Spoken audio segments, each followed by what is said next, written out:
Eu me chamo Marilda Aparecida Soares e eu sou professora. Certo.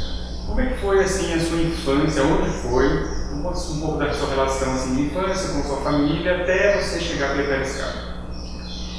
Eu sou paranaense, sou nascida numa cidade pequena da região de Maringá, ali no norte do Paraná. Sou filha de pequenos agricultores, sitiantes. Eles trabalhavam com produção de café e produção de rami. Rami é uma fibra têxtil para confecção de linho. E eram dois setores importantes de produção agrícola naquela região na década de 60, quando eu nasci. E quando eu estava com 4 para 5 anos, os meus pais se mudaram para São Paulo, porque foi uma época de crise econômica naquela região. As pequenas propriedades elas acabaram sendo abarcadas, compradas, né, pelo grande agronegócio, e aí as oportunidades de trabalho ficaram menores e eles decidiram ter uma vida com algumas outras expectativas, né, em São Paulo. Então nós viemos para São Paulo, moramos em Barueri e depois moramos em Santo André, ali na região do ABC. E quando eu estava com 15 anos, meu pai mudou também o posto de serviço, ele trabalhava na área de segurança, e aí nós fomos para São Paulo. Vivemos lá bastante tempo, me casei, tive uma filha, tenho uma filha, nascida lá, e só em 2005 que eu venho para cá. Então é uma trajetória enorme, eu digo que são muitas vidas dentro de uma mesma vida. E a sua relação com a educação? Você estudou onde? Como que era a educação nesse momento?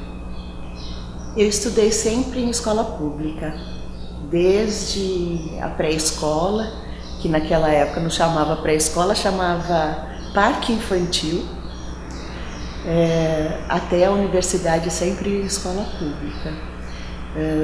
Estudei em escolas municipais, no estado, no ensino médio, e depois eu fui para a Universidade de São Paulo, e lá eu fiquei 17 anos. Lá eu fiz o bacharelado, a licenciatura em História, depois fiz também o mestrado e o doutorado dentro da área de História Social, trabalhando com a questão de política educacional, né? Como se deu o processo de ampliação das oportunidades de educação pública no Brasil. E toda essa trajetória dentro da educação, você acha que mudou muito o tempo que você era estudante para depois profissionalmente como professor? Mudou bastante, muito, muito, muito. Eu comecei a dar aula no estado. Hoje a gente chama de supletivo, né? Mas na época chamava-se suplência, mas é a mesma coisa.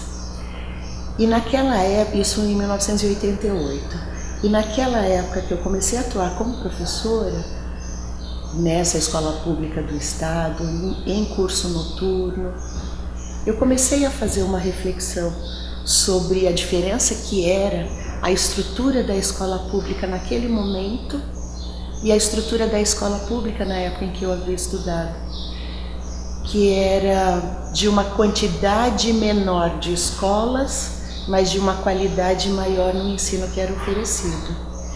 Quando eu entro no estado, era uma época muito remota, sabe? Por exemplo, não existia HTPC, os professores não recebiam vale-transporte, era uma outra época, né? Esses direitos também foram sendo conquistados. Mas o que eu percebia naquele momento é que se tratava de ampliar a quantidade de população alfabetizada, né? Era uma percepção que eu tinha, eu não sei se existia um projeto governamental para isso, mas era a percepção que eu tinha. E até em função desse trabalho, eu estava no 3º ano ainda do bacharelado, quando comecei a trabalhar como professora, né? E até por conta dessa percepção que eu tinha, eu comecei a me interessar pelas questões de política educacional. Foi por essa razão que quando eu fui fazer o mestrado, eu decidi trabalhar com história social e trabalhar com as questões de política educacional.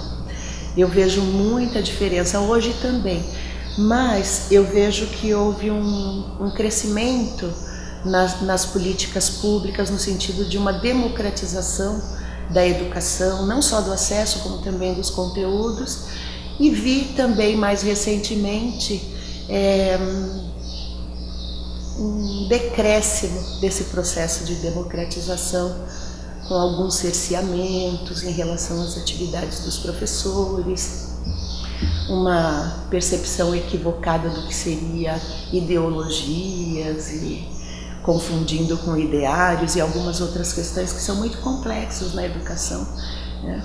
Mas um professorado que cada vez mais busca se qualificar e que trabalha pela causa e que sente um prazer enorme em ver que cumpriu a sua função como profissional e como cidadão, educando as crianças, né?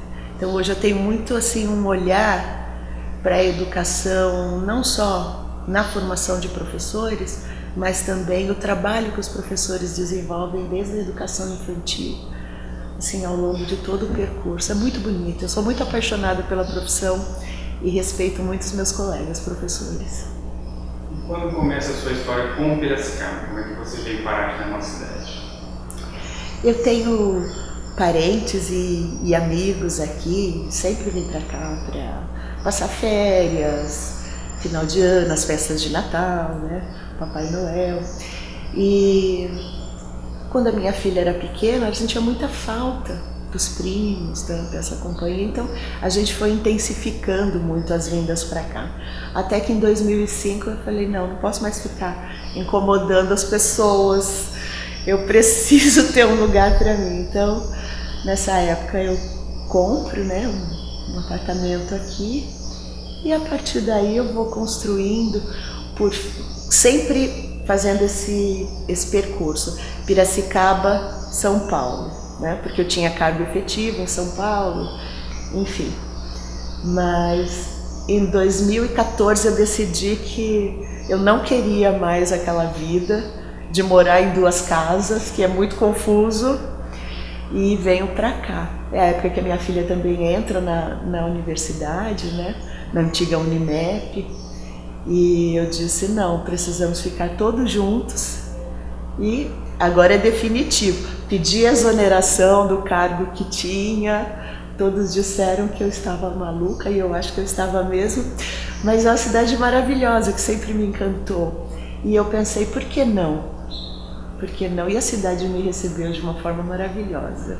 Aqui eu digo que é o meu ponto de chegada, é o lugar onde, não desmerecendo a trajetória anterior, mas é um lugar que me proporcionou uma vida completamente diferente da vida que eu tinha em São Paulo, de correria, de trânsito, de gastar 2, 3 horas para chegar no trabalho e ter um desgaste emocional que a gente nem percebe. E aqui não, tudo é próximo, as pessoas têm uma delicadeza no trato, uma cortesia. Piracicaba é uma cidade que acolhe as pessoas que vêm de fora e acolhe sem distinção. Isso eu achei maravilhoso. Fora o fato de que a cidade é linda, né? As construções do final do século XIX, da década de 20, de 30, é uma cidade que tem um aspecto limpo, assim, a gente tem uma sensação de prosperidade nessa cidade. Eu amo. Já sou caipiracicabana. E os desafios de se ensinar história na capital e numa cidade interior são diferentes ou você vê similaridade nesses desafios? Questão de memória, de coletivo, uma cidade grande ter muitas culturas diferentes, o interior ser um pouco mais fechado. É verdade. Eu costumo dizer que em São Paulo tem um aspecto que é profundamente positivo e ao mesmo tempo pode ser negativo. Todo mundo é anônimo, né? Isso é muito bom, porque você tem certa liberdade. Mas por outro lado, existe um aspecto que é a perda da individualidade e do pertencimento.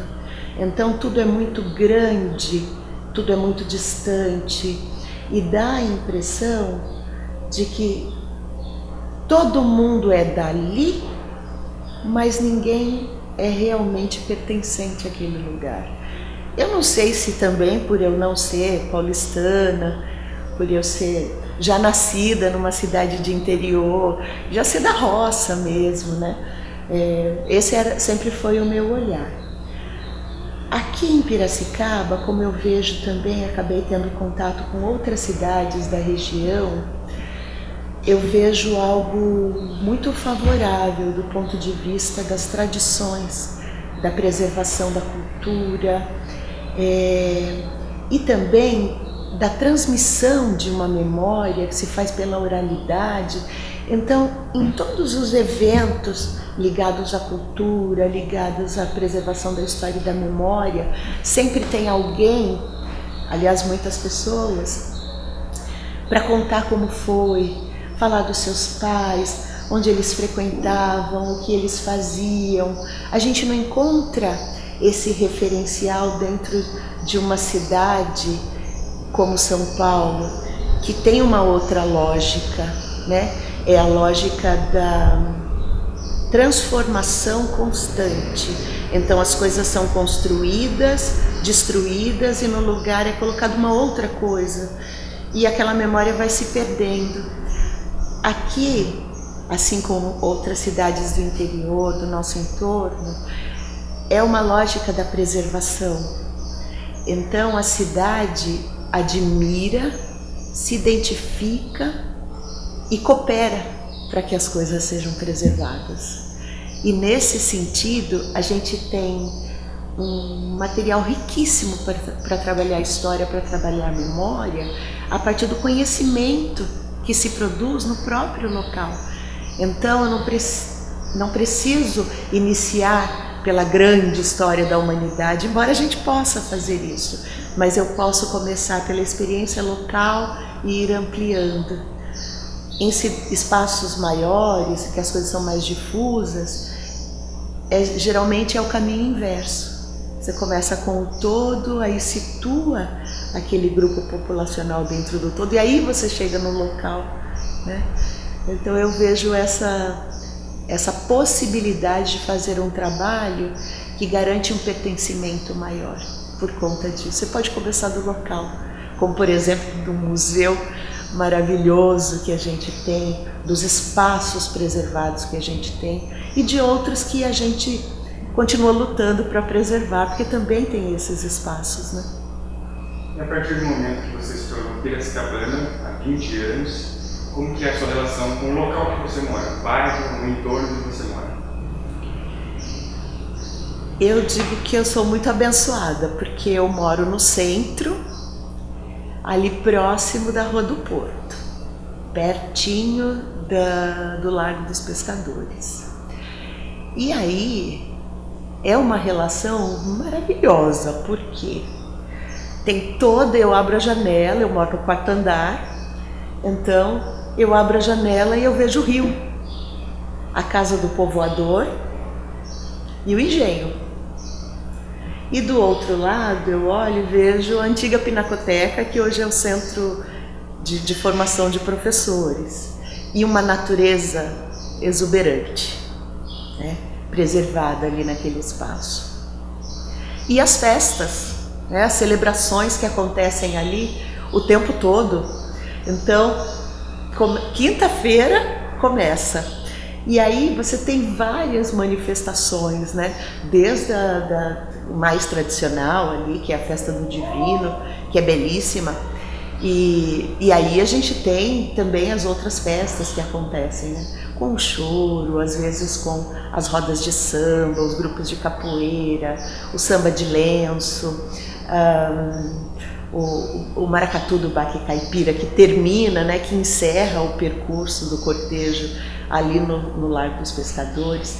Então é alguma coisa fabulosa, que eu não tenho certeza se a população piracicabana, isso é uma reflexão muito particular, se a população piracicabana tem ciência dessa riqueza.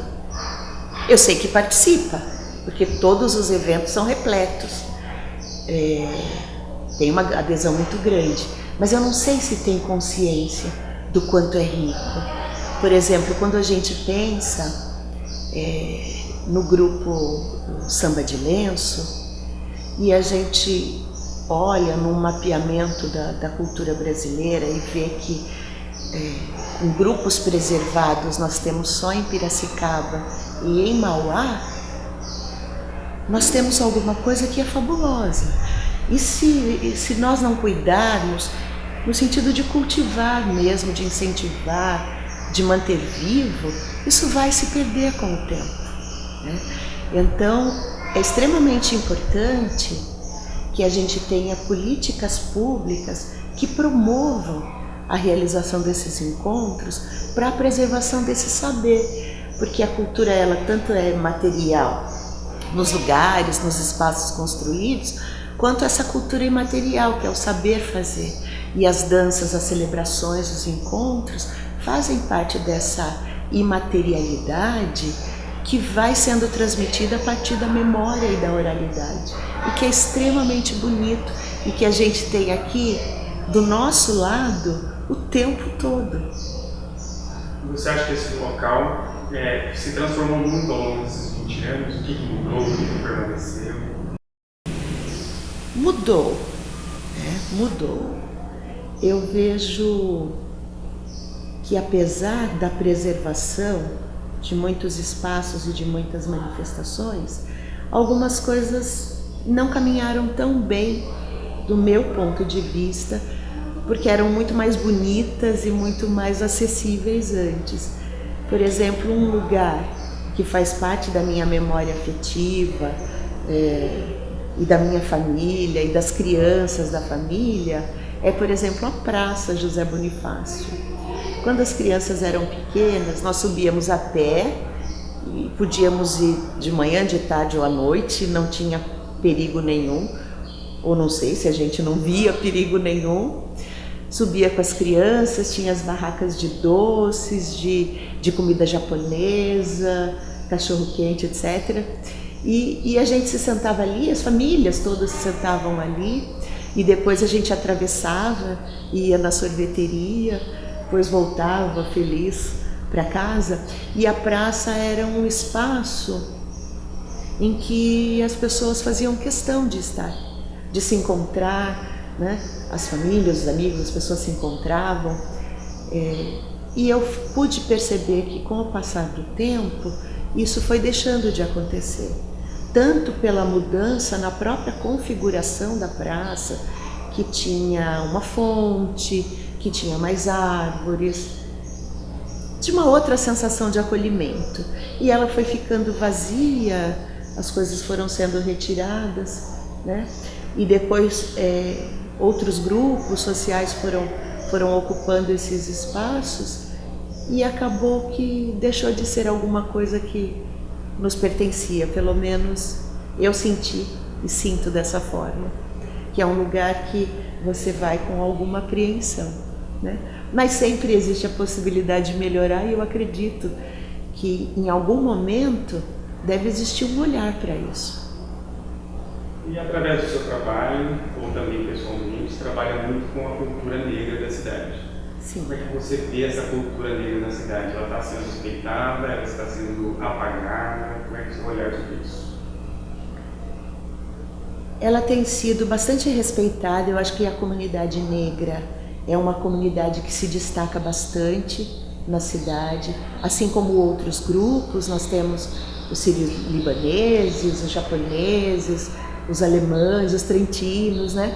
Assim, são muitos grupos, porque é uma cultura feita de muitos referenciais, né? Então ela é uma mescla, mas cada grupo tem as suas formas de organização, de manifestação e de preservação.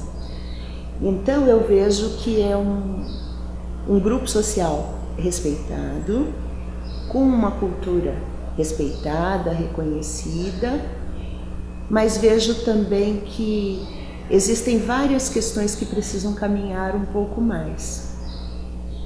Dentro da lógica da história do Brasil como um país que se forma a partir de uma experiência infelizmente escravista, o que restou como resquício, né, da escravização foi o preconceito, foi um racismo que se mostra de forma estrutural, de forma sistêmica, um racismo recreativo, muitas vezes no desrespeito às religiões de matrizes africanas, como em toda parte dentro do território brasileiro isso infelizmente se manifesta.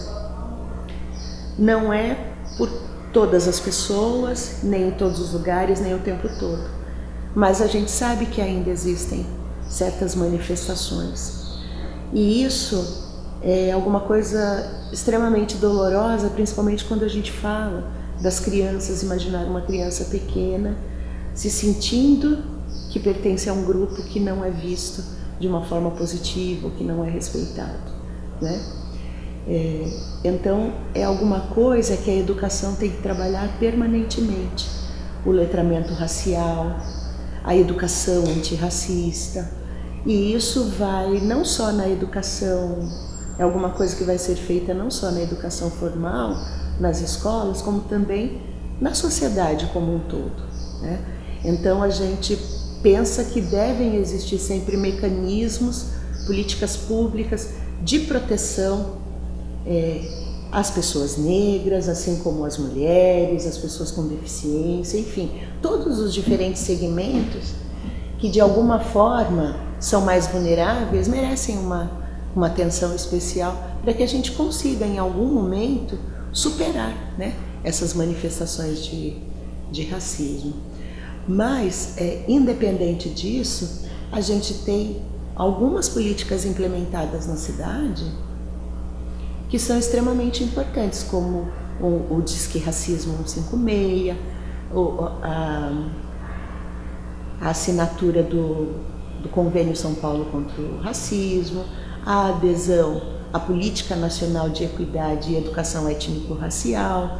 Então a gente vê que existe uma preocupação, mas é alguma coisa que a gente precisa estar permanentemente atento, né? E existem outras manifestações que elas não partem do poder público, que elas partem de iniciativas individuais, como por exemplo o Rotas Afro, né, que faz um trabalho belíssimo na nossa cidade, resgatando a história e a memória de lugares onde a presença negra ficou marcada, ficou registrada. E isso contribui demais para a construção de uma sociedade mais equitativa, mais horizontalizada, menos desigual.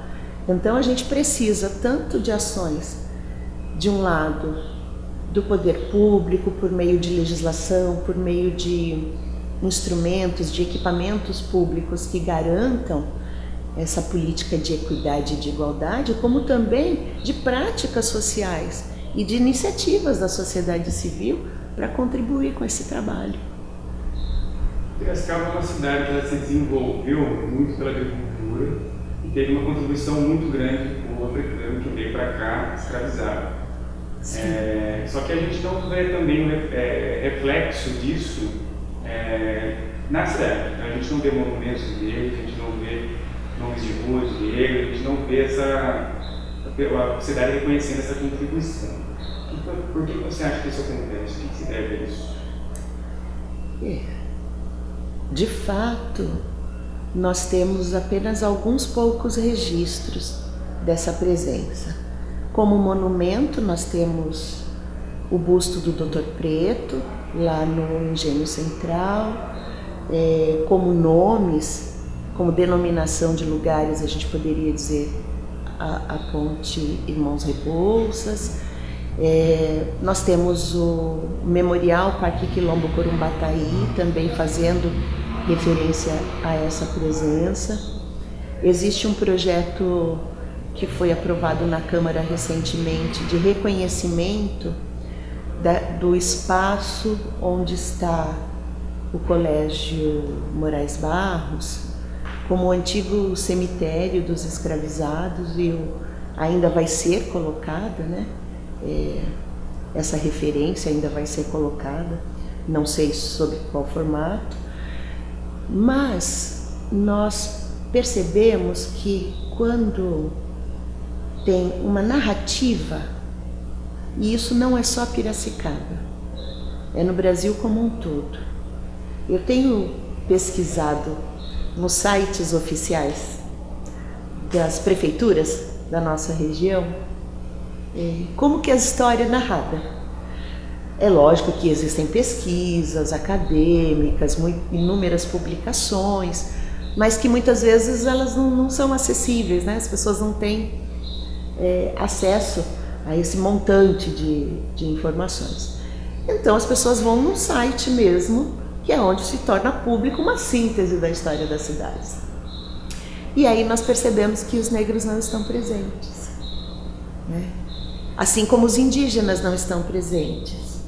Na maioria das vezes, os indígenas aparecem no primeiro parágrafo para dizer que quando o colonizador chegou para fundar a povoação, e aqui no caso a gente tem essa mesma narrativa, então quando Antônio Corrêa Barbosa chega, ele encontra os Paiaguás, esse grupo étnico humano, ele desaparece da narrativa.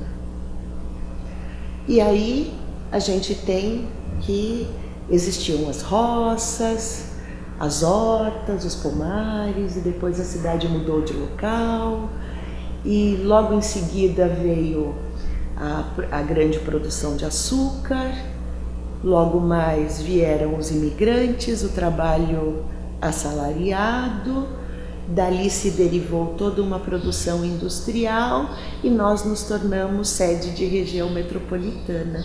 O que aconteceu aqui? Os indígenas desapareceram, ninguém nunca mais diz o que aconteceu com eles, se eles foram incorporados àquela sociedade nascente ou se não. Existem informações sobre isso, mas nesse processo que você muito bem chama de apagamento, essas informações vão se perdendo. Existem cidades próximas, por exemplo, em que ainda há quilombo.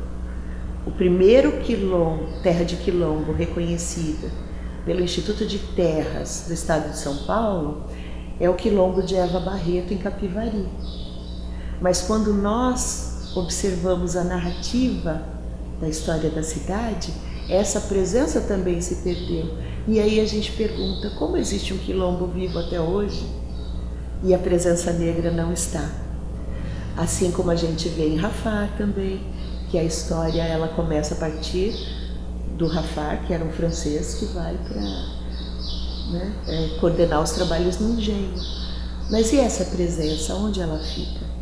Então, e isso não é desmerecer a história de todos os outros que participaram, porque todos participaram, mas é identificar que alguma coisa ficou de fora da narrativa oficial.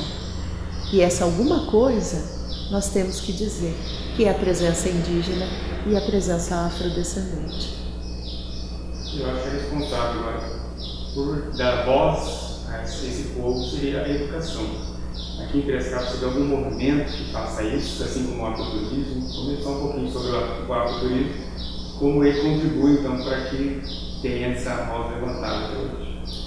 Sim, nós podemos perceber, olhando os materiais que são produzidos, os eventos, que existe um trabalho realizado pelos professores, e é um trabalho bastante consistente, que vai nessa direção de procurar resgatar, de procurar dar voz e valorizar essa memória. Porém, quando nós falamos de sistema de educação, nós temos que falar de alguma coisa que é permanente, que está previsto para ocorrer desde o projeto político-pedagógico de cada unidade escolar até a ação de cada docente ao longo de todo o ano, considerando que faz parte de educação para as relações étnico-raciais. É um tema transversal que vai permear todo o currículo da escola. E é claro que a gente não pode pensar como um conteúdo específico que vai ser tratado em bloco, mas como algo que vai emergindo. Então, quando eu estou falando de memória com as minhas crianças, com os meus alunos, eu posso e devo trazer a memória dos vários grupos humanos que formam a sociedade. E incluir os indígenas, incluir os afrodescendentes, incluir os japoneses, incluir os ciganos, incluir os quilombolas, todos os grupos, né? Durante o processo formativo, porque todos os professores, seja do estado, seja do município, eles têm formação continuada. Então, durante esses processos de formação continuada, nós podemos perceber que a temática está sempre incluída. O município, por exemplo, trabalhou sistematicamente ao longo de 2 anos. Eu tive a oportunidade de ser responsável por essa formação dos gestores e professores. Então, nós trabalhamos durante 2 anos uma área específica de formação, de educação para as relações étnico-raciais, em que muitos saberes foram mobilizados. Não que os professores não fizessem antes, mas talvez não tivessem ciência de que é importante ter uma intencionalidade na hora que você vai propor uma atividade, né? Porque as nossas crianças, elas precisam ter referenciais identitários, todas elas precisam se ver representadas. E às vezes não é alguma coisa nem tão complexa que exige tanto tempo. Por exemplo, se eu vou colocar um painel, uma imagem de crianças aprendendo, eu tenho que me lembrar que esse painel não pode ter só crianças brancas, porque a nossa sociedade não é formada só de crianças brancas, né? Se eu vou colocar um desenho para fazer um convite para a reunião dos pais, eu não posso colocar só famílias brancas. Isso era coisa da época das teses de branqueamento de Vargas, em que todas as imagens mostravam crianças que eram quase dinamarquesas, né? Representando as crianças e as escolas brasileiras. Quando vamos fazer jogos e brincadeiras, trazer também as brincadeiras indígenas, africanas, dentro de um contexto. Então, falamos de educação para as relações étnico-raciais, não é um conteúdo e um conhecimento para ser trabalhado com as crianças negras, mas com todas as crianças. A gente fala em educação como lugar de uma cultura de paz. Como que nós vamos criar sociedades pacíficas em uma sociedade partida por questões étnico-raciais, em que as pessoas são consideradas melhores ou piores pelo seu tom de pele, em que elas sejam consideradas mais humanas ou menos humanas pelo seu tom de pele, ou que elas tenham maior ou menor acesso aos direitos pelo seu tom de pele. Isso não pode acontecer, né? Então, nós temos, pela grande manifestação e preservação e valorização que existe aqui, de uma cultura tão multifacetada, nós temos uma oportunidade incrível de valorizar essas formas de preservação de memória, esses saberes, essa produção cultural e criar uma sociedade que seja modelo para todas as outras, né? Que é o que de fato a gente pensa como um ideal. Não sei se eu poderia usar a palavra utopia, não queria dizer, porque utopia é um sonho que a gente não alcança, mas como uma sociedade ideal, né? E depende de cada um de nós tentar contribuir, né, para construir essa sociedade. Durante esses 20 anos na área da educação, você acha que a cidade teve avanços e retrocessos nessa questão de incluir todos os povos na construção dessa sociedade?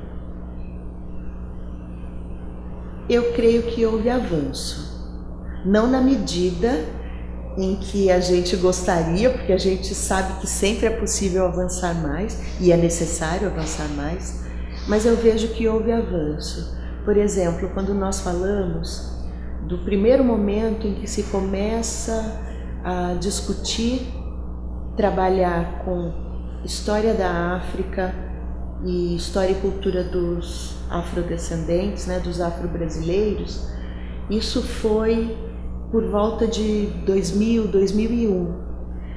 Em 2001 houve a Conferência de Durban, na África do Sul, de onde saiu a declaração, e essa declaração ela contou com a participação de quase 400 pessoas da delegação brasileira, né, para elaboração, uma declaração mundial contra o preconceito, o racismo, a xenofobia e outras formas de intolerância.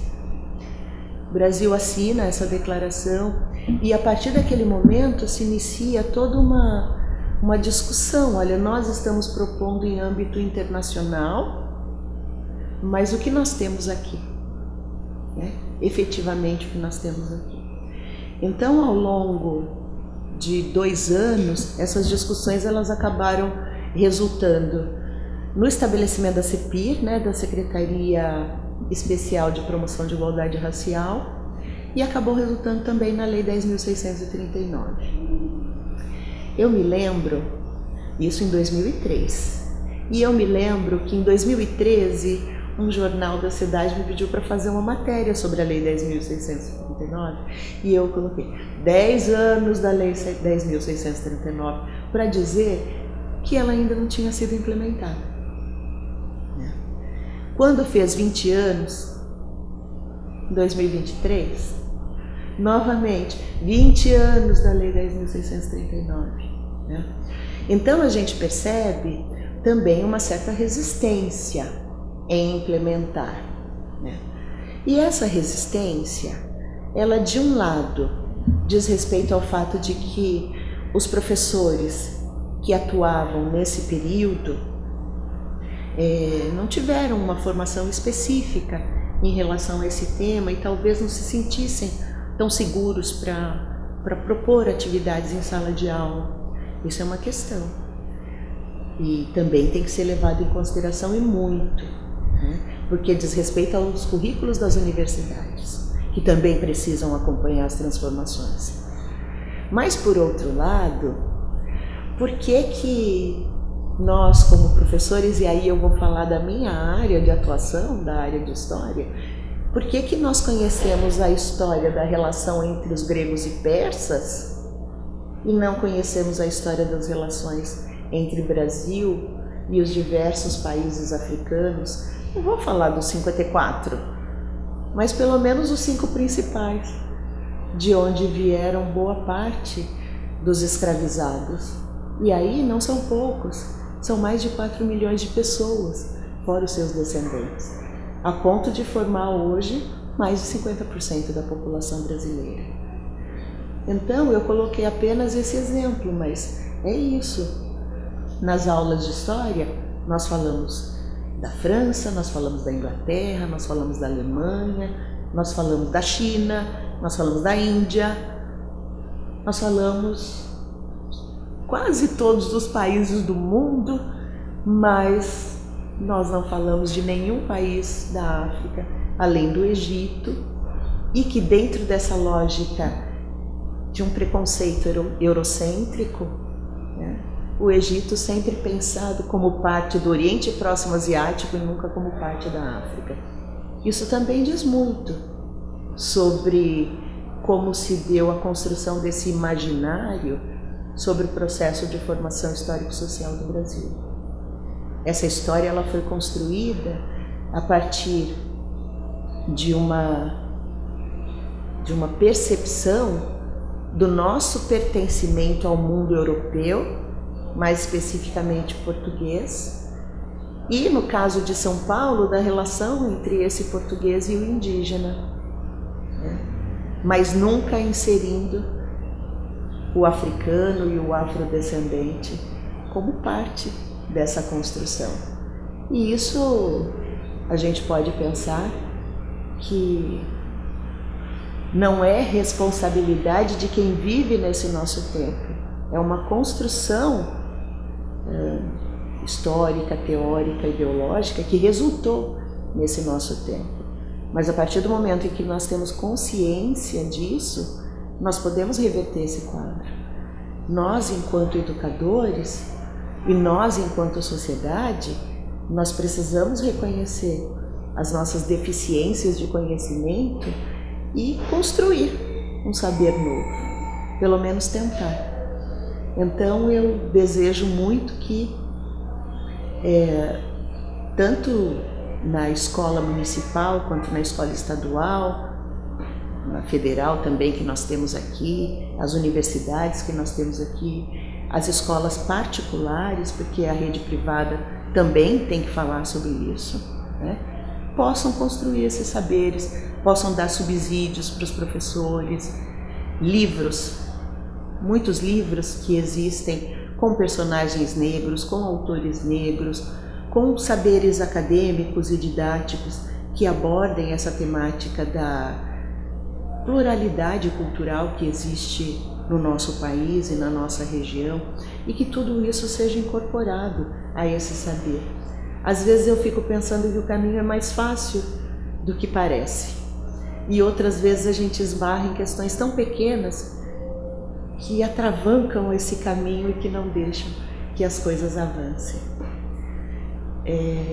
Para complementar, eu queria dizer que o Instituto Afropira, neste ano de 2025, fez um concurso, uma espécie de concurso chamado Saberes da Lei 10.639, e premiou, agora no mês de novembro, 5 escolas que, dentre as que apresentaram os projetos que desenvolveram, premiou 5 escolas ou 5 projetos de professores. São formas de valorização. E aí eu fico pensando que talvez nós pudéssemos ter também algo mais ampliado que estimulasse, né, os nossos professores dessa produção. Isso prova o quanto esses 5 trabalhos foram apenas uma pequena amostra, foram os que foram selecionados, mas existem inúmeros outros. Há 2 anos também foi uma escola do nosso município que ganhou o prêmio Boas Práticas de Educação com a temática Mala da Diversidade, do encontro de educação que é promovido pelo Instituto EPTV. Então, isso precisa ganhar visibilidade para estimular, para valorizar esse trabalho do professor. O trabalho do professor, muitas vezes, ele acontece, mas ele fica restrito àquele tempo, àquele espaço da sala de aula. E nós também podemos divulgar esses trabalhos, estimular esses trabalhos e valorizar e premiar, por que não, esses trabalhos também. Agora, para a gente finalizar, a gente gostaria de uma dica pessoal, não do lado de professora, mas pessoal. Onde que o povo piracicabano pode frequentar na cidade para que ele tenha um contato mais próximo com essa história indígena, essa história negra? Os espaços são muitos, né? Eu começaria dizendo que todo piracicabano tem que conhecer o Museu Histórico e Pedagógico Prudente de Moraes, porque o museu é um templo da memória, é um espaço onde nós podemos presentificar o passado, porque nós vamos encontrar esses referenciais do passado ali preservados. Isso é essencial para qualquer sociedade. As pessoas viajam de longe para conhecer o nosso museu, então nós também temos que conhecê-lo. Mas existem espaços, eu já havia falado antes, o Largo dos Pescadores, com os seus eventos, o Engenho Central, que também promove diversas atividades a esse respeito, a Casa do Hip Hop, a Sociedade Beneficente 13 de Maio, que também tem uma série de atividades ligadas à preservação cultural, o Instituto Afropira, que agora tem a sua sede também ali na Nova América. E além disso, né, eu penso que piracicabano, ele tem que aderir, tem não, né? Eu gostaria que o piracicabano aderisse e apoiasse todos esses eventos que ocorrem e que trazem, né, essa aproximação do presente com o passado, que não está num único lugar, né, mas está em toda parte dentro da nossa cidade. E aí precisamos ter um olhar atento para todo esse trabalho que é desenvolvido pelos produtores de cultura, pelos professores, pelos historiadores, pelo Instituto Histórico e Geográfico de Piracicaba, que tem um acervo belíssimo contando a história dessa cidade. Então, tudo isso precisa ser visto, valorizado e preservado. Tem alguma coisa para falar? Quer uma mensagem complementar? Eu quero só agradecer por essa oportunidade. Foi um prazer enorme, uma honra para mim. E esse projeto ele é maravilhoso, porque ele traz as pessoas para cá com as suas memórias, com as suas impressões, com a sua liberdade, seu lugar de fala. Muito obrigada.